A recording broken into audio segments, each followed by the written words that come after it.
Estamos recebendo aqui no Jornal Notícia a secretária de Educação do município de Una, Edna Viana Fonseca.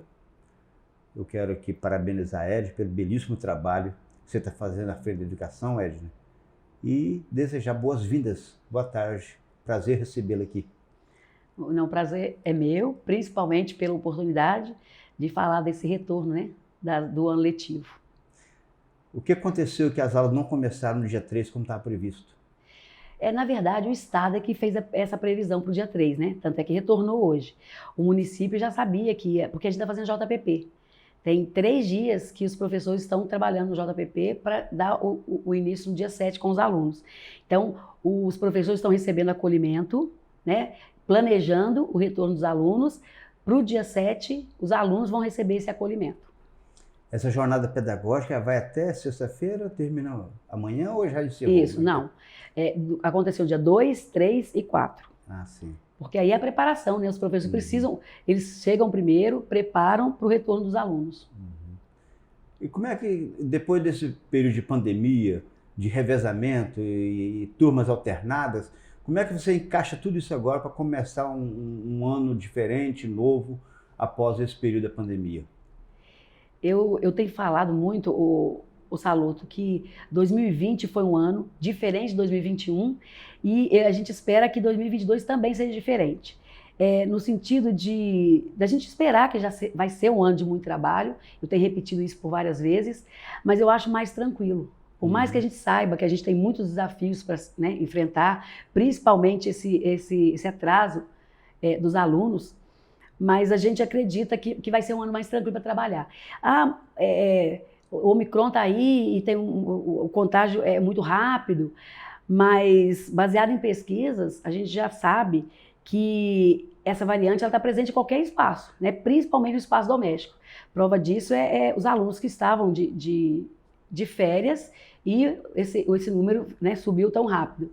Mas eu acredito muito, porque depois desses 2 anos, eu acho que a gente já está amadurecido, a gente está fortalecido.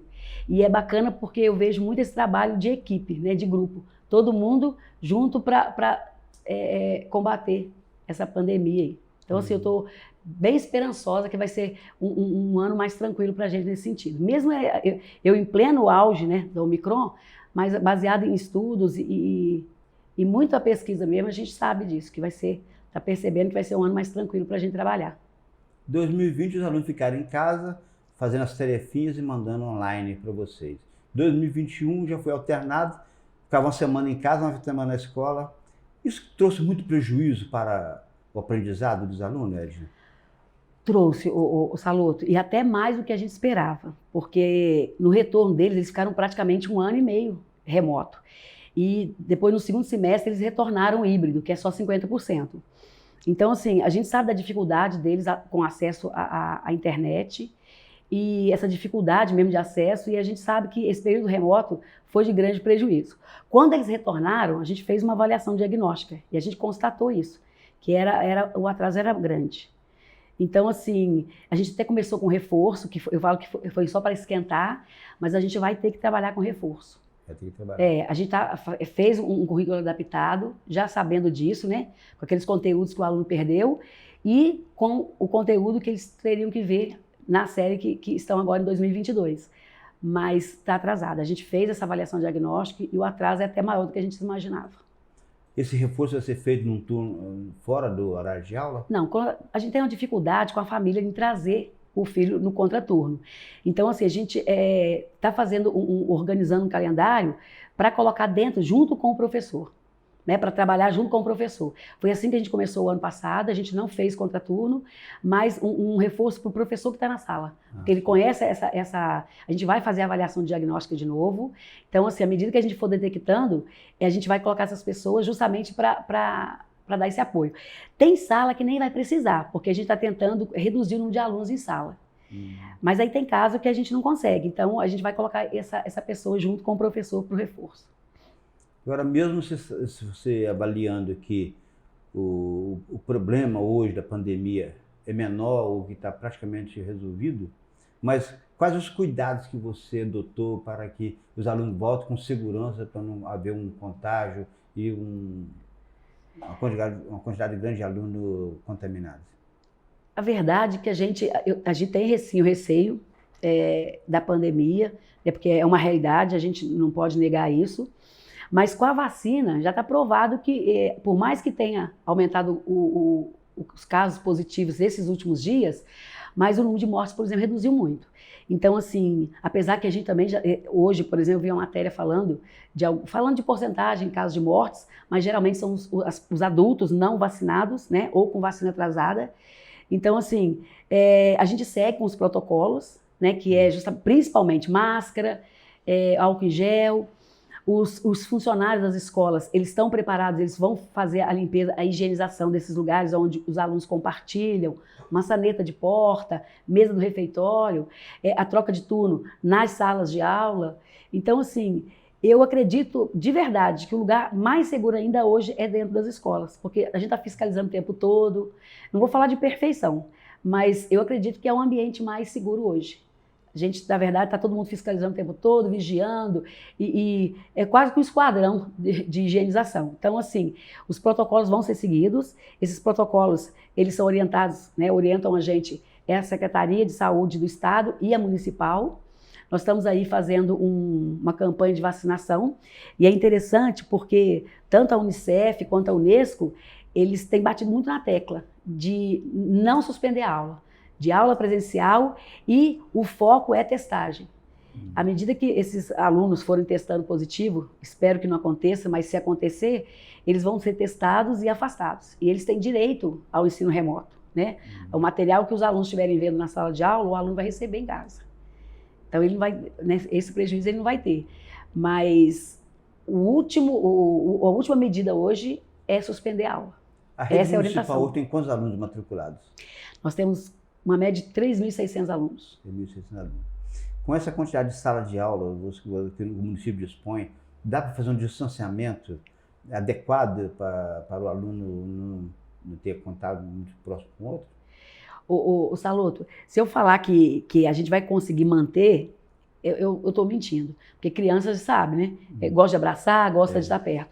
Mas a gente orienta o tempo todo para o afastamento. Porque hoje, na verdade, o afastamento é o que a gente já tinha. Que é dois, mais ou menos, metro quadrado. Então, isso a gente já tem. Mas, assim, justamente a orientação, por isso a mãozinha limpa. A gente instalou, por exemplo, pias, lavatórios, né? Pelas escolas, o lugar que tem acesso à criança, onde eles circulam, ensinar a lavar a mão, papel toalha no banheiro, sabonete líquido, essas coisas a gente tem mantido nas escolas, justamente por isso. Agora, o distanciamento nem é a maior exigência hoje. A maior exigência justamente é a não circulação de pessoas estranhas dentro das escolas, é o álcool gel, é a máscara. Então, assim, o distanciamento a gente tenta fazer. Mas com criança, ainda mais o município, que a maior parte é de aluno até o 5º ano, a gente tem que ficar em cima. No caso, por exemplo, da jornada pedagógica, qual a preparação assim, para essa avaliação do aluno que tem pouco desempenho, que teve em função da paralisação? Como é que funcionou esse critério de avaliação? É tão interessante isso, Saloto, porque o trabalho pedagógico às vezes não aparece. Né? Eu estou falando aí que a gente tá há dias por conta disso, e é um negócio muito bacana. Tanto é que a gente vai divulgar de hoje, porque começou ontem, hoje eles estão fazendo acolhimento ainda. Então, assim, é um trabalho muito bacana, porque é uma preparação mesmo, é uma equipe que prepara currículo, que prepara, porque agora a hora que eles retornarem, eles fazem a avaliação, já está preparado. A gente está preparando reunião com os pais, né, para pedir esse apoio, porque o pai, ele precisa apoiar. Claro que sempre precisou, mas nesse momento mais do que nunca. Né? Então, assim, essa preparação do currículo e essa avaliação diagnóstica é justamente para a gente combater no foco. Qual é a dificuldade do aluno, é a leitura? Ou seja, com essa avaliação diagnóstica é justamente para detectar. Então, a preparação foi justamente, primeiro, o acolhimento dos professores, né? Que ficaram tanto tempo aí, e a gente sabe que não vou falar que é a única categoria, mas talvez a que mais tenha sofrido. Então, eles receberam acolhimento, estão recebendo acolhimento e preparando esse material, essa avaliação, para quando os alunos retornarem. Porque aí a gente faz esse levantamento para justamente trabalhar essas dificuldades, onde o aluno perdeu mais, porque a verdade é que eles perderam de forma geral. Então é para isso que o currículo está sendo adaptado, justamente para a gente, pelo menos o básico, ele não perder.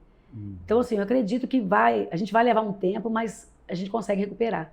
Por isso eu acredito até que essa insistência da aula presencial, porque às vezes fala, mas é arriscado, mas eu repito, esse contágio aí, nesses casos positivados, vieram nas férias, enquanto eles estavam dentro de casa, né? Em festa de final de ano, e viagens e brincadeiras com outras crianças. Então, assim, eu estou muito otimista com porque ficou muito bacana. Esse JPP aí está acontecendo ainda, mas assim, o que eu vi, eu fiquei muito satisfeita. Que bom. Quanto à vacinação das crianças, vocês vão incentivar, vão fazer uma campanha na sala de aula para aquelas crianças que ainda não foram vacinadas, para procurar a vacina? Como é que você está tratando essa questão da vacina? A orientação, Saloto, é justamente essa. A gente não pode obrigar a família a vacinar, certo, mas a gente vai orientar, né? Porque a verdade, tanto a gente tem servidor, por exemplo, que resiste em vacinar. Então, eu até orientei esses dias, porque está tudo mudando muito rápido. Hoje, a gente não obriga. Mas eu não sei como é que vai ser daqui um mês, uma semana.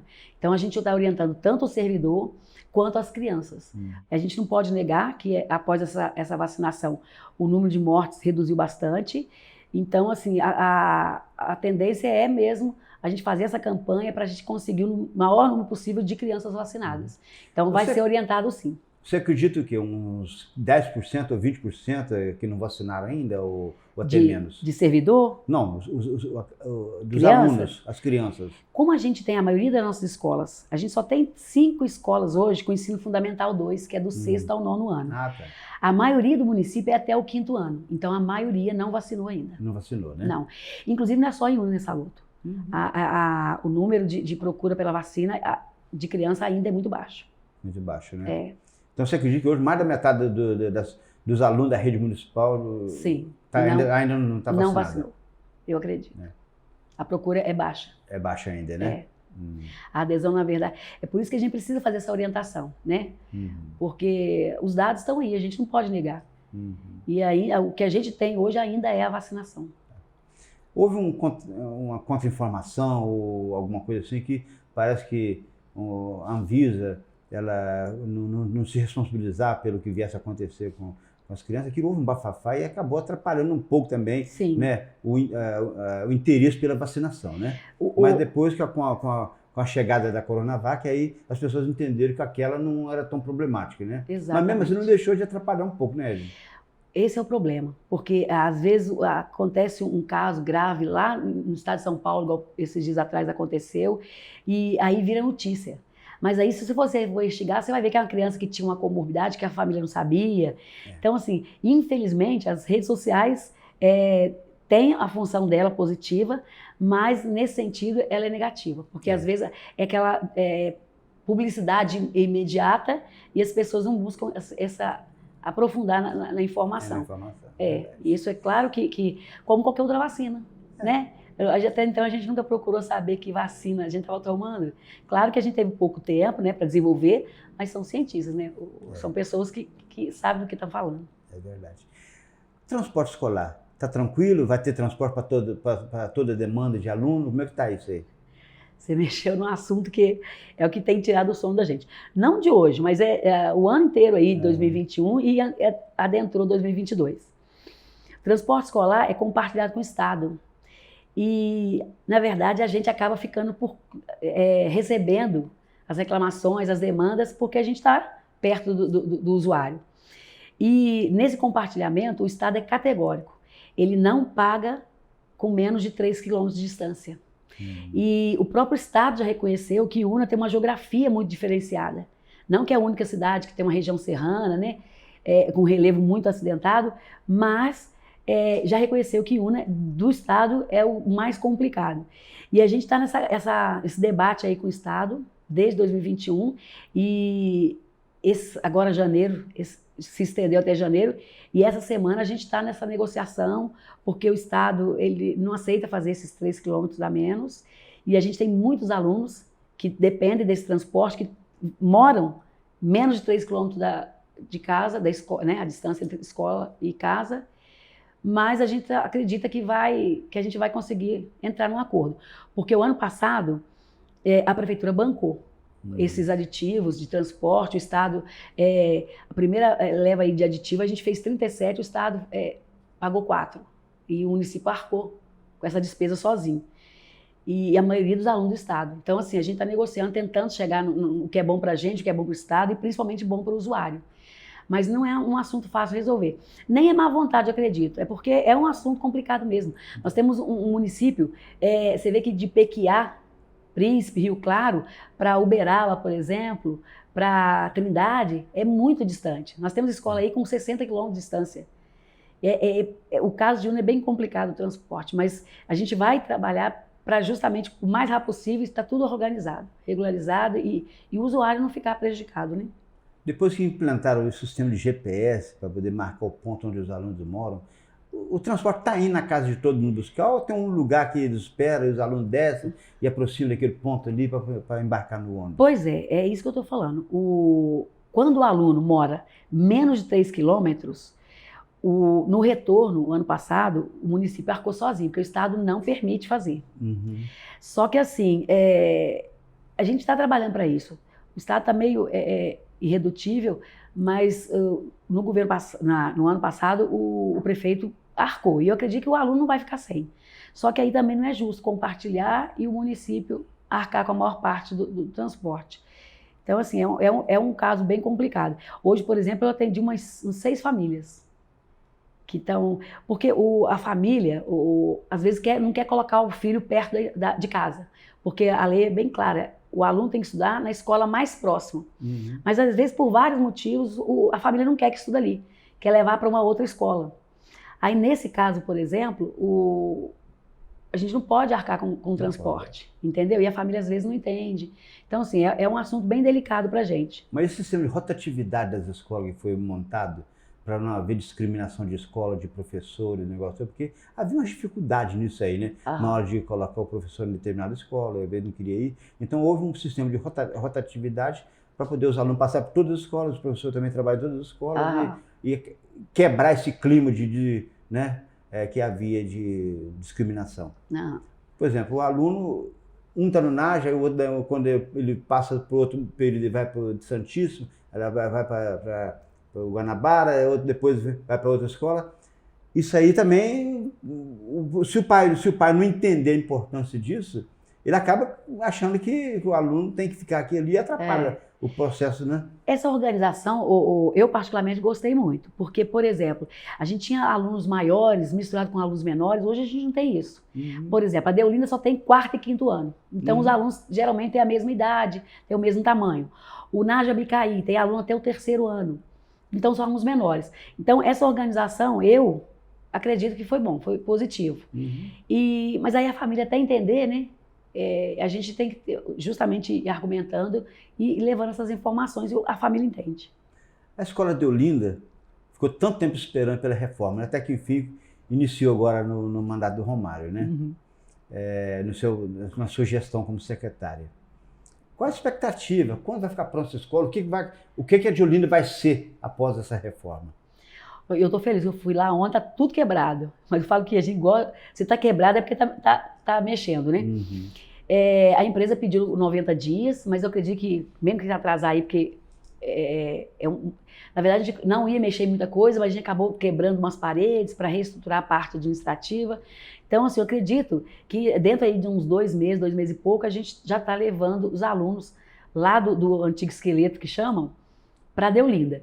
Mas, assim, a obra está de vento em pouco. O piso já foi trocado, eu estive lá ontem, a quadra está sendo reformada, a instalação elétrica já está sendo feita, forro.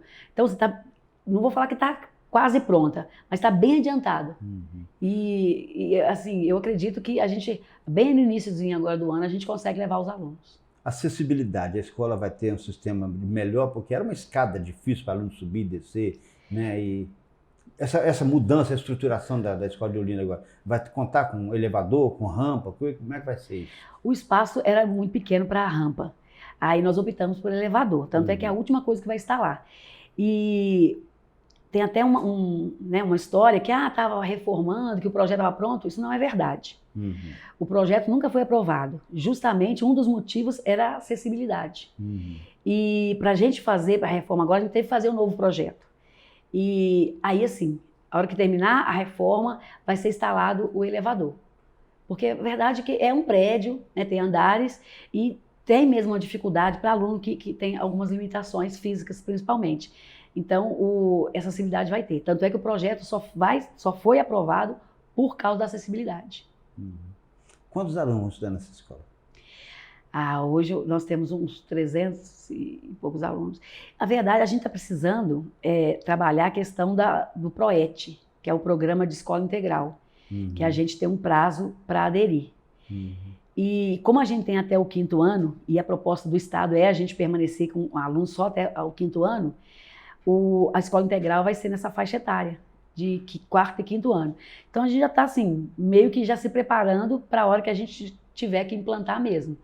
E acredito que vão ter mais alunos. Agora, de qualquer maneira, esse elevador também não vai resolver muito problema, né? Porque no intervalo de meia hora de recreação, por exemplo, para descer 300 alunos, subir 300 alunos a tempo, é quase impossível, né? O elevador não é para todo mundo. O elevador é só para crianças com alguma necessidade, né? Exatamente. Tá. O elevador é para esses casos, crianças só para os casos da acessibilidade mesmo.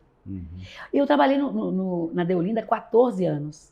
Nós nunca tivemos um acidente, pelo menos enquanto eu estava lá, nos turnos que eu trabalhei, a gente nunca teve um acidente grave, né, que a criança, mesmo porque é uma escada e tem as paredes, né, que servem de corrimão, e a gente está instalando, mas a questão, o aluno que fica prejudicado é justamente esse que tem essas necessidades especiais. Então essa acessibilidade é justamente para eles. Caiu do seu colo, entendeu? Um problema que você até agora não conseguiu resolver. É a questão da cada cultura, né? A cultura não pertence à educação, a cultura juntou com a educação nesse mandato, e você está lá com aquele prédio em obra que praticamente não rendeu nada até agora, né? O que você vai fazer com aquilo? Não, tem pedreiro lá, são poucos pedreiros. Por quê? Porque alguns dos pedreiros estão lá em cima na creche. E a gente está com a creche praticamente pronta. A gente só não consegue concluir porque foi adaptado um sistema de para-raio, que é justamente diferente do que está no projeto. E como é uma obra com recurso federal, está travado por causa disso. Então precisa passar para avaliação. O engenheiro fala que é um sistema mais moderno, porque tem tempo que estava parado, então instalaram o mais moderno, mas como é recurso federal, está preso. Mas a gente está em cima aí, pedindo ajuda do deputado, e tem vereador que está para ir a Brasília, para ver se a gente consegue concluir, porque tem 97% da obra. E os pedreiros dessa creche vão descer, porque é a mesma empresa. Então eles vão acabar, porque hoje tem 2 pedreiros lá no Palacete, esperando os da creche descerem. Então assim, eu acredito que quando a gente conseguir resolver essa questão da creche, que está bem adiantado, a gente vai dar uma arrancada aí no Palacete, se Deus quiser. Edna, nós estamos encerrando nosso bate-papo aqui, e como a previsão para voltar a usar segunda-feira, né? Eu queria que você deixasse uma mensagem para os pais e alunos, entendeu? Sobre as medidas, sobre o que deve fazer, para que voltando segunda-feira, volte com segurança, para a gente poder começar a ter um ano de 2022 com mais tranquilidade. Fique à vontade, pode olhar para essa lente aqui. Como eu disse, a gente viveu aí 2020 e 2021 com muitas angústias, muito medo, né? De tudo. De uma realidade, de uma situação que a gente não tinha vivenciado, ou pelo menos a maioria não tinha vivenciado. Então, assim, o que eu tenho a dizer hoje é que tragam seus filhos, que confiem na gente, né? A gente está aí preparando o retorno, o acolhimento, preparando não só a estrutura física, que a gente está passando por reformas. Nós iniciamos a reforma Deolinda, mas existem outro projeto para outras reformas que não vão demorar. Então, além da estrutura física que a gente está aí preparando para os filhos de vocês, é a questão da segurança, né? Então, assim, eu estou bem tranquila em relação a isso. É um ambiente seguro. Hoje a gente sabe que, como eu disse para o Saloto, a escola é o lugar que a gente hoje consegue manter o aluno de máscara, lavando a mãozinha o tempo todo. Então, assim, que tragam seus filhos, que confiem na gente, que sejam parceiros, né, para conversar com os filhos, explicarem a necessidade da utilização da máscara, de lavar a mãozinha constantemente. E eu acredito muito que a gente vai ter um ano bem tranquilo. E hoje a última medida seria suspender a aula presencial, né? Como eu disse, não é só uma orientação da Secretaria de Saúde, mas também, né, dos órgãos internacionais. Então, para a gente conseguir manter essas aulas presenciais com segurança, com tranquilidade, e para que os nossos filhos não percam mais que já perderam, porque eu não acho justo as crianças continuarem pagando o preço, né? Não vou falar que sozinhos, mas principalmente elas pagando essa conta, que a gente tenha essa parceria. A gente precisa muito dessa parceria nesse momento. Que a gente possa... Eu até vou fazer essa reunião com os pais justamente para pontuar essas questões, tirar as dúvidas dos pais. Aqueles que precisarem podem procurar a Secretaria de Educação, podem procurar o diretor da escola ou o coordenador da creche, que a gente vai estar ajudando, tirando as dúvidas, tentando solucionar os problemas, para a gente ter, sim, esse 2022, como eu disse, com bastante trabalho, mas com bastante tranquilidade e segurança. É isso aí.